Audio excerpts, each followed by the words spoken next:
Very good evening to all of you my dear students.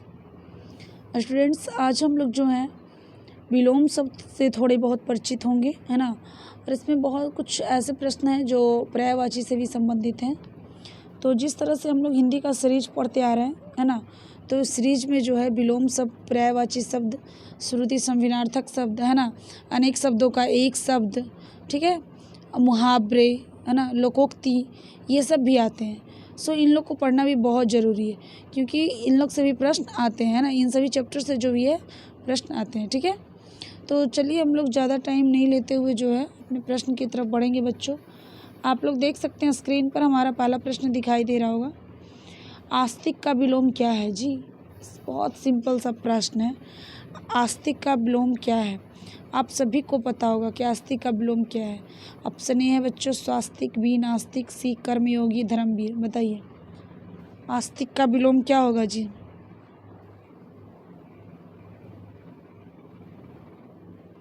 बताइए बच्चों आस्तिक का विलोम क्या होगा? बच्चों आस्तिक का विलोम होता है नास्तिक, ठीक है। Very good answer. ऐसा नहीं है कि जो है मैं आंसर बता रही हूँ, आप लोगों के बताने के बाद ही मैं बता रही हूँ। सारे बच्चों ने यहाँ पे आंसर कर रखा है ma'am. Option B is the right, B is the right ma'am, answer B होगा। सो वेरी नाइस, आंसर तो बी ही होगा क्योंकि आस्तिक कहते हैं जो भगवान में विश्वास रखता है और नास्तिक कहते हैं जो भगवान में विश्वास नहीं रखता है, ठीक है। चलिए बच्चों, तो अब इसका जो ऑप्शन सी में लिखा हुआ है, क्या लिखा हुआ है? कर्म योगी, है ना। तो कर्म योगी का विलोम क्या होता है? कर्म भोगी होता है, ठीक है। कर्म योगी का क्या होता है जी? कर्म भोगी होता है, ठीक है बच्चों। धर्मवीर का क्या होता है बच्चों? धर्मवीर का क्या लिख सकते हैं? धर्महीन लिख सकते हैं, और क्या, है ना। धर्मवीर यानी जो धर्म में वीरता दिखाता है ना, दान धर्म ये सब में बहुत ही वीर हो, है ना। धर्महीन जो धर्म से हीन हो, जिसके पास कोई धर्म नहीं हो। और स्वास्तिक तो बच्चों आप लोग जानते ही होंगे ना, एक चिन्ह है स्वास्तिक इस टाइप का। शायद मैं जो बना रही हूँ गलत हो सकता है, may be, I am not sure, but इस तरह से जो चिन्ह होता है इसी को स्वास्तिक बोलते हैं, ओके। चलिए ठीक है, आप लोग को समझ में आ गया आस्तिक का विलोम नास्तिक। बहुत सारे ये एग्ज़ाम में ये प्रश्न पूछ चुका है बच्चों। आप लोग को हो सकता है कोई बच्चों को 12th में या मैट्रिक में ये प्रश्न जो है पूछ चुका होगा, है ना। चलिए अब हम लोग सेकंड क्वेश्चन की तरफ बढ़ते हैं। बच्चों हमारा सेकंड प्रश्न है आयात का विलोम क्या होगा? आयात का विलोम क्या होगा? ऑप्शन ए कायनात, बी बाह्यात, सी निर्यात, डी यातायात। बताइए आयात का विलोम क्या होगा? ए कायनात, बी बाह्यात, सी निर्यात, डी यातायात। आयात का मतलब होता है किसी चीज़ को अपने देश से बाहर निकालना, बेचना, है ना। निर्यात का मतलब खरीदना, लेना। सॉरी बच्चों, आयात का मतलब ही होता है किसी चीज़ को खरीदना और निर्यात का मतलब बेचना, ठीक है। आई एम सॉरी, मुझे थोड़ा ध्यान से नहीं रहा। तो बताइए आयात का उल्टा क्या होगा बच्चों? Option number C. बहुत बहुत सही है भाई, आप लोग का सारे का सही है। आयात का उल्टा होगा निर्यात, है ना। कायनात किसे बोलते हैं जी? कायनात बोलते हैं बच्चों संसार को, है ना। कायनात बोलते हैं संसार को। बाह्यात बोलते हैं बेकार चीज़ों को, बाह्यात बोलते हैं। ये बोलते हैं यार कितनी बेहियात बातें करते हो, है ना। यातायात मीन्स ट्रांसपोर्ट, आने जाने का साधन, ठीक है बच्चों, समझ में आ गया। चलिए हम लोग नेक्स्ट प्रश्न संख्या 3 की ओर बढ़ते हैं। पृथ्वी का पर्यायवाची क्या है? बताओ पृथ्वी का पर्यायवाची क्या है? ऑप्शन ए है साध्वी, बी भूमि, सी चंद्रा, डी पार्थिव, है ना। तो बताइए कि इसमें पृथ्वी का पर्यायवाची कौन होगा? चलिए बताइए बच्चों पृथ्वी का पर्यायवाची कौन सा होगा? साध्वी, साधु की जो होती है ना, मतलब कह सकते हैं कि साधु तो मेल है, फीमेल अगर हम देखेंगे साधु की स्त्रीलिंग तो साध्वी होगी, है ना। भूमि बच्चों हम लोग पृथ्वी को ही कहते हैं। वेरी नाइस, मुझे तो आज बताने की ज़रूरत ही नहीं पड़ रही है, सारे बच्चे जो हैं एकदम फटाफट आंसर कर रहे हैं इसका। अमेजिंग, चलिए, तो भूमि जो है पृथ्वी का पर्यायवाची। वेरी नाइस बच्चों, वेरी गुड जॉब। चलिए, तो साध्वी जो है बच्चों क्या है जी, ये साधु की स्त्रीलिंग है।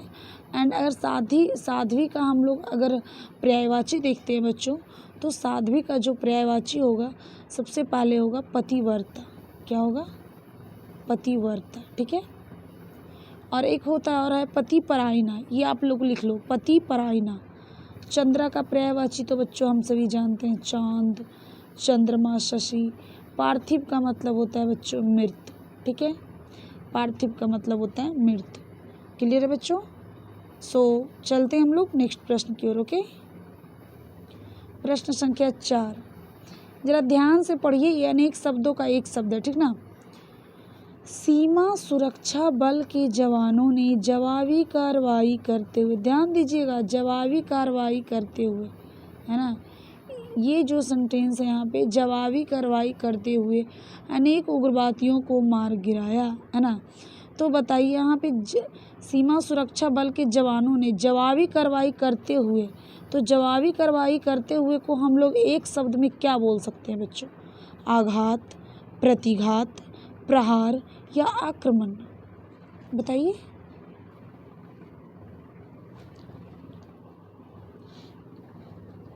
इसे क्या बोल सकते हैं बताइए? नहीं पता? बहुत सारे बच्चे को बोल रहे हैं मैम आघात, प्रतिघात। बिल्कुल, जो बच्चे ऑप्शन नंबर बी दे रहे हैं आंसर, है ना, उनका तो बहुत सही है, वेरी नाइस। ऐसे टर्म के लिए एक ही शब्द जो है यूज होता है, प्रतिघात, है ना।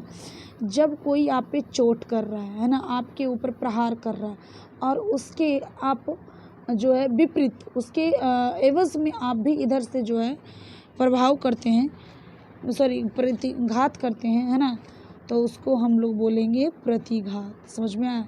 अगर आपको कोई पीट रहा है, ठीक है, अगर आपको कोई पीट रहा है और आप भी फिर उसको, उसके कहने का मतलब है उसका आप मुँह तोड़ जवाब देने लगते हैं, है ना, तो रिस्पॉन्स करने लगते हैं, तो वो कहलाता है क्या जी?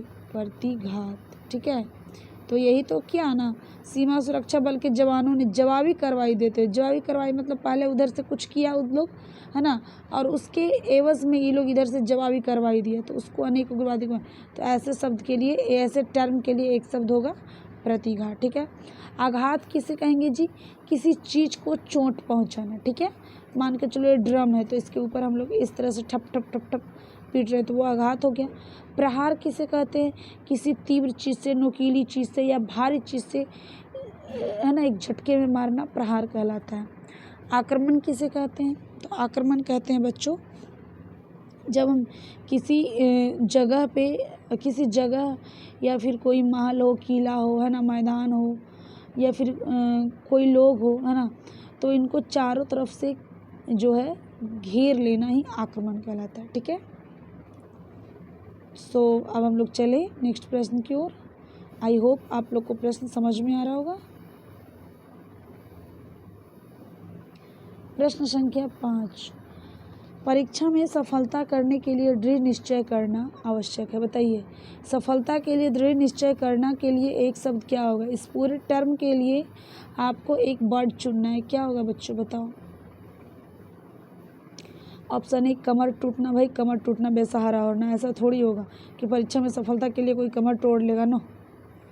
ऑप्शन बी कमर तोड़ना, ना, ये भी नहीं हो सकता। कमर कसना, बिल्कुल तैयार होना, है ना जी। कमर कसना मीन्स क्या होता है? तैयार होना, एकदम जवाब देने के लिए। कमर सीधी करना, ये भी नहीं होगा। यानी कि इसके लिए उपयुक्त ऑप्शन जो है बच्चों क्या है जी? अब आप ही लोग बता दो। Very nice, well done, well done. इसके लिए जो उपयुक्त ऑप्शन होगा बच्चों वो होगा ऑप्शन नंबर सी, यानी कमर कसना, है ना जी। कमर कसना कहने का मतलब है कि तैयार होना, है ना। यानी कि परीक्षा में इस बार एकदम सफलता लाना है, उसने जो है कमर कस लिया है, दृढ़ निश्चय कर लिया है कि इस बार परीक्षा में हमको एकदम ज़बरदस्त मार्क्स जो है ऑब्टेन करने हैं, है ना, ठीक है।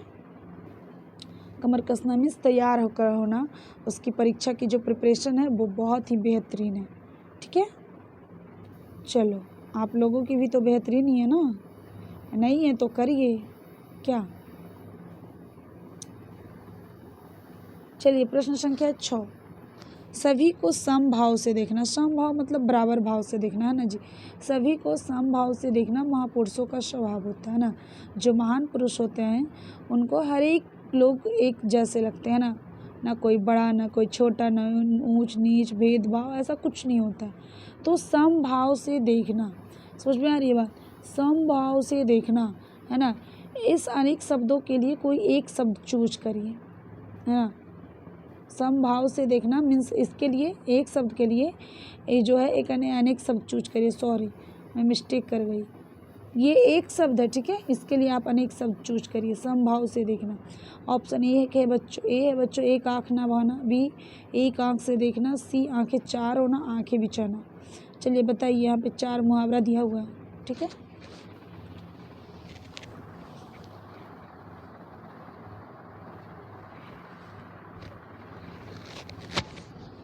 चलिए बताइए बच्चों, ठीक है। देखिए किस मुहावरे का सही अर्थ होगा जी, तो एक आंख से देखना, है ना। एक आंख से देखना मतलब सबको बराबर भाव से देखना, है ना, ना किसी को ज़्यादा ना किसी को कम। सो इसका राइट आंसर होगा ऑप्शन नंबर बी, ठीक है, करेक्ट। समझ में आई बात। ऑप्शन नंबर बी, एक आंख से देखना यानी सबको बराबर देखना, ठीक है बच्चों।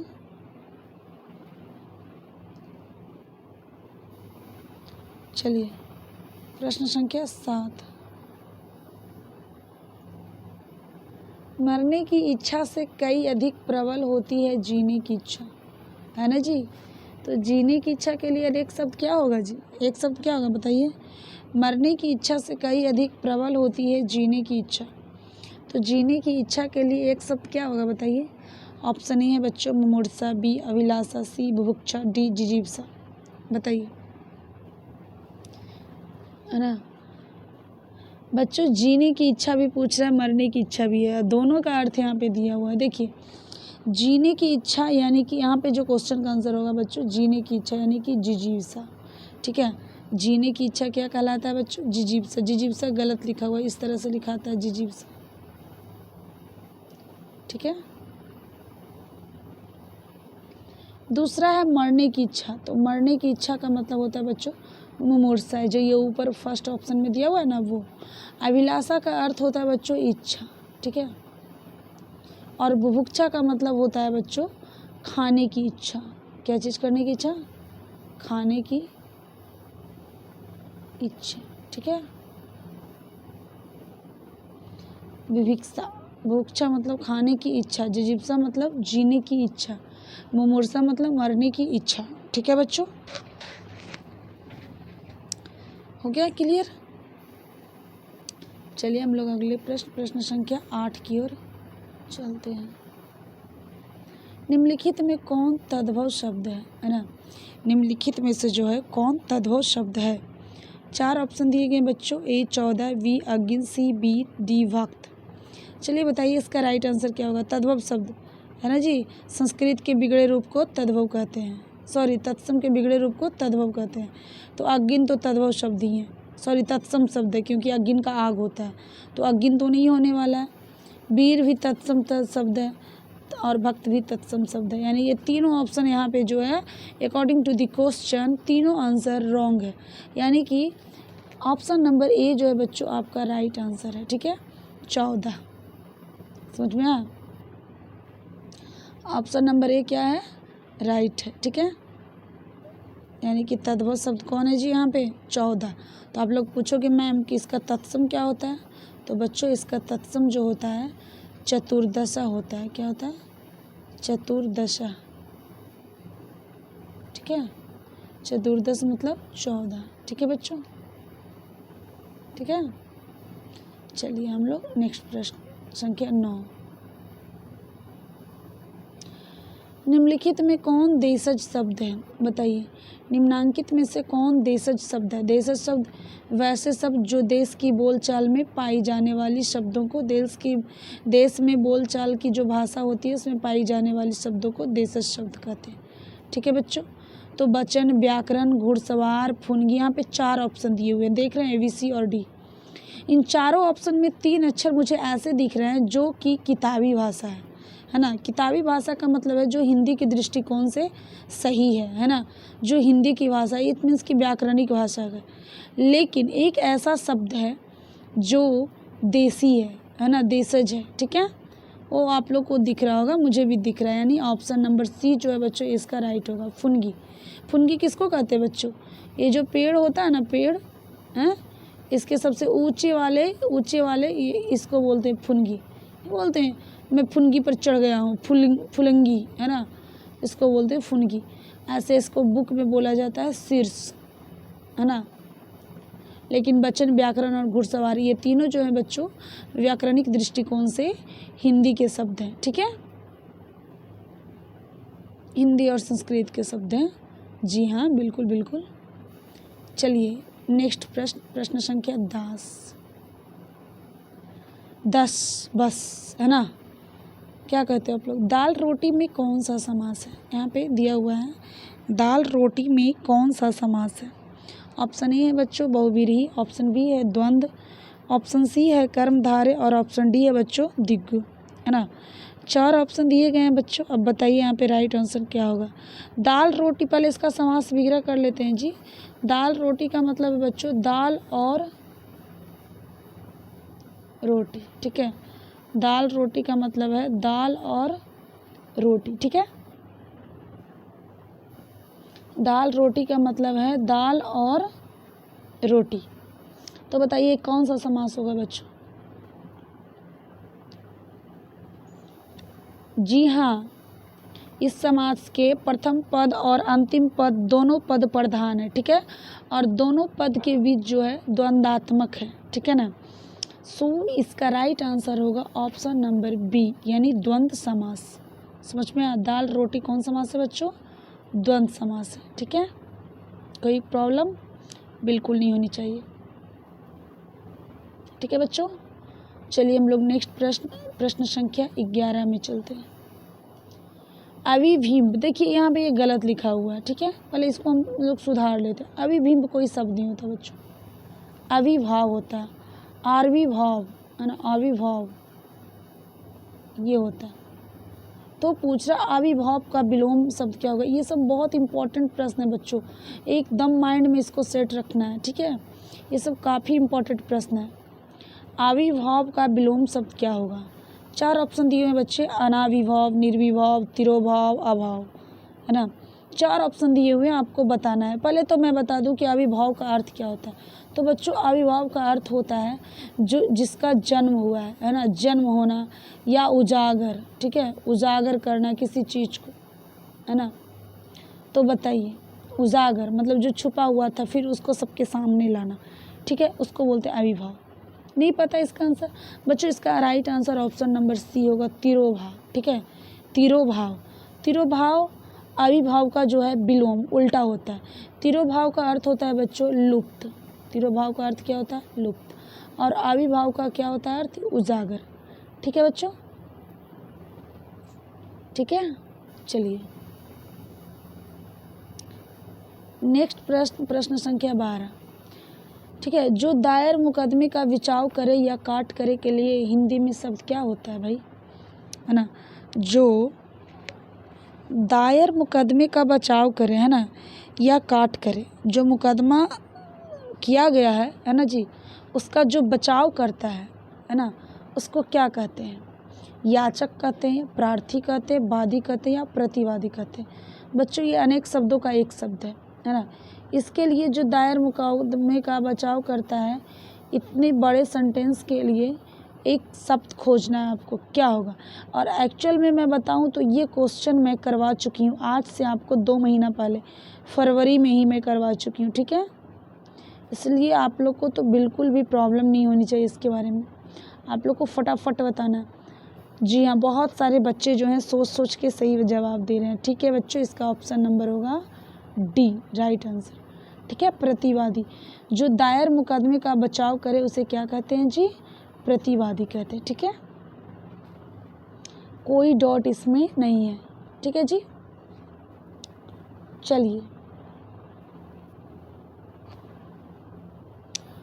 अब हम लोग अगला प्रश्न संख्या 13 को बनाते हैं। इनमें कौन सा शब्द उनार्थक शब्द है ना? इनमें कौन सा शब्द जो है उनार्थक शब्द है? पहली बात तो उनार्थक शब्द किसे कहते हैं? तो देखिए, जिस शब्द से न्यूनता, तुच्छता या संक्षिप्तता का बोध होता है उसे क्या कहते हैं जी? उनार्थक शब्द कहते हैं। देखिए, मान लीजिए कि यहाँ पे लिखा हुआ है पहाड़, ठीक है? तो अगर कोई पूछे पहाड़ का उनार्थक शब्द क्या होगा, तो मैं बताऊँ क्या होगा इसका उनार्थक शब्द? पहाड़ी होगा, ठीक है? इसका उनार्थक शब्द क्या होगा जी? पहाड़ी होगा, ठीक है? ऐसा क्यों होगा? देखिए, ये पहाड़ बहुत बड़ा होता है लेकिन पहाड़ी क्या होता है? छोटा होता है, यानी कि ये इसका उनार्थक शब्द है, ठीक है? चूहा, चूहा का उनार्थक क्या होगा? चूहिया। चूहा जो है एक बड़े चूहा को कहेंगे ना, छोटी सी चूहा है तो उसको हम लोग क्या बोल देंगे? अरे चूहिया है, चूहिया है कि नहीं? तो इसी तरह से इसमें कौन शब्द जो है वो छोटेपन का बोध करा रहा है? बताइए। 4 ऑप्शन है, लंगोटी, हनुमान, दीन, संगेई। तो ध्यान से देखिए बच्चे, ऑप्शन नंबर 1 लंगोटी। लंगोटी, लंगोटी छोटी सी लंगोटी को बोलते हैं ना जी। जो बड़ा वाला होता है उसको लंगोट बोला जाता है। क्या बोलते हैं? लंगोट, लंगोटी, ठीक है? लंगोट यानी लंगोट से बना है लंगोटी। सो इसका राइट आंसर होगा बच्चों ऑप्शन नंबर ए, है ना? इसका राइट आंसर होगा ऑप्शन नंबर ए, लंगोटी, ठीक है? चलिए बच्चों, अब हम लोग जो है नेक्स्ट प्रश्न की ओर बढ़ते हैं। प्रश्न संख्या 14, ज्ञानपीठ पुरस्कार से सम्मानित काव्य ग्रंथ उर्वशी के रचनाकार कौन है? ज्ञानपीठ पुरस्कार से सम्मानित काव्य ग्रंथ उर्वशी के रचनाकार कौन है? बताइए जी, उर्वशी के रचनाकार कौन है? 4 ऑप्शन है बच्चों, महादेवी वर्मा, सुमित्रा नंदन पंत, जयशंकर प्रसाद, रामधारी सिंह दिनकर, है ना? तो बताइए यहाँ पे क्या होगा राइट आंसर? हम सभी जानते बच्चों, उर्वशी के रचनाकार हमारे बिहार के ही रामधारी सिंह दिनकर हैं, है कि नहीं? और इनको इसी रचना पर जो है बच्चों क्या मिला है? ज्ञानपीठ पुरस्कार मिला है, ठीक है? उर्वशी पर ही उनको मिला है ज्ञानपीठ पुरस्कार। और सुमित्रा नंदन पंत को मिला है बच्चों चिदम्बरा पर। किस पर मिला है? चिदम्बरा, है ना? ठीक है? और लोकायतन पर भी मिला है, ठीक है? अच्छा, महादेवी वर्मा को किस पर मिला है जी? तो यामा पर मिला है, ठीक है? सुमित्रा नंदन पंत को ज्ञानपीठ पुरस्कार मिला है और साथ ही साथ इनका बच्चों साहित्य अकादमी पुरस्कार भी मिला है, कला और बूढ़ा चांद पर, ठीक है? तो हम लोग अब बढ़ते हैं बच्चों नेक्स्ट प्रश्न की ओर, प्रश्न संख्या 15 की ओर, है ना? इनमें कौन सा शब्द तलवार का समानार्थक शब्द नहीं है? बताइए, निम्नलिखित में से कौन सा शब्द तलवार का जो है समानार्थी पर्यायवाची नहीं है? 4 ऑप्शन दिए गए हैं बच्चों। कृपाण मीन्स पहला है कृपाण, कृपाण मीन्स तो तलवार होता ही है। अशी, अशी मीन्स भी तलवार होता है जी। वल्लभ, खड़क, खड़क का मतलब तो सभी जानते हैं तलवार होता है जी, यानी कि इसका ऑप्शन नंबर सी जो है राइट होगा, है ना बच्चों? बल्लभ का मतलब होता है, बल्लभ का मतलब होता है पति। बल्लभ का मतलब क्या होता है? पति, है ना? पति को बल्लभ या बल्लभ को पति भी कहते हैं, है ना? पति का पर्यायवाची बल्लभ होता है, जबकि कृपाण, असी और खड़ग ये तीनों जो है बच्चों तलवार के क्या है? पर्यायवाची हैं, ठीक है बच्चों? चलिए बच्चों, आज का क्लास यहीं पे ओवर होता है ना? हम लोग फिर मिलते हैं नेक्स्ट वीडियो में बच्चों। तो जितने भी मैं प्रश्न करवा रही हूँ, है ना, अगर आप इन सभी प्रश्नों को ध्यान से पढ़ते हैं, दोबारा रिपीट करते हैं, है ना, अगेन एंड अगेन, तो मुझे लगता है कि आप लोग जो हिंदी का फुल मार्क्स होता है 75, मतलब समझो कि 70, है ना, 65 to 70 आउट ऑफ 70 आप लोग ले आओगे, ठीक है? 65 से 70 नंबर आप 75 में ले आओगे, गेन करोगे, मुझे पूरा विश्वास है, ठीक है? तो चलिए बच्चों, हम लोग फिर से मिलते हैं अगले वीडियो में कुछ और ही महत्वपूर्ण प्रश्नों के साथ।